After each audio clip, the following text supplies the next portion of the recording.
ಅಹಿಂದ ಸಂಘಟನೆಯ ನಾಡಿ ಮಿಡಿತವನ್ನು ಇರತಕ್ಕಂಥ ಮುಂದೆ ಇರತಕ್ಕಂಥ ಎಲ್ಲರೂ ಲೀಡರ್ಸೇ.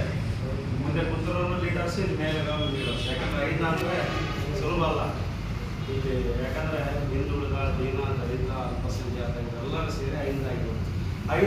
ಅಹಿಂದ ಎಲ್ಲಿ ಹೋಗ್ತಾ ಇದೆ? ಅಹಿಂದ ಮಕ್ಕಳು ಯಾವ ರೀತಿ ಶಿಕ್ಷಣವನ್ನು ಪಡಿತಾ ಇದ್ದಾರೆ? ಇಲ್ಲಿ ನಾವು ವೇದಿಕೆ ಮಾಡ್ತೀವಿ, ಫಂಕ್ಷನ್ ಮಾಡ್ತೀವಿ, ಬಟ್ ಹಳ್ಳಿಯಲ್ಲಿ ಗಲ್ಲಿಯಲ್ಲಿ ನಮ್ಮ ಅಹಿಂದ ಮಕ್ಕಳು ಏನಾಗ್ತಾರೆ?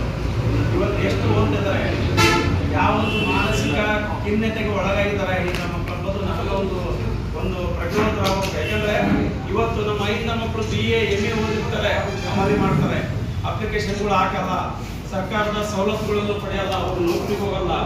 ಯಾಕಂದರೆ ಎಲ್ಲೇ ಹೊಡೆದಾಡೋದು, ರೋಡ್ ಜಮ್ಮು, ಕುಂಡ್ರು, ಹೋಗಲಾಗಿ ನಾವೆಲ್ಲ ಹೊಲಸು ಭಾಷೆ ಕಲಿತಿರೋ ನಮ್ಮ ಮಕ್ಕಳು.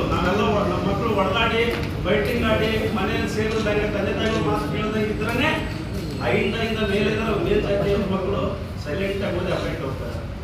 ಅವರೇ ನೌಕರಿ ಮತ್ತೆ ಅವ್ರ ಅಧಿಕಾರಿಗಳಾಗಿ ನಮ್ಮ ಸೆಕ್ಯೂರಿಟಿ ಬರ್ತಾರೆ. ಯಾಕಂದ್ರೆ ಹೇಳ್ಬೇಕಂದ್ರೆ ನಾವೆಲ್ಲ ಫಸ್ಟ್ ನಮ್ಮ ಮಕ್ಕಳನ್ನು ಅಹಿಂದ ಸಂಸ್ಕಾರವನ್ನು ಮಾಡಬೇಕು. ಮತ್ತೆ ಇಲ್ಲೇ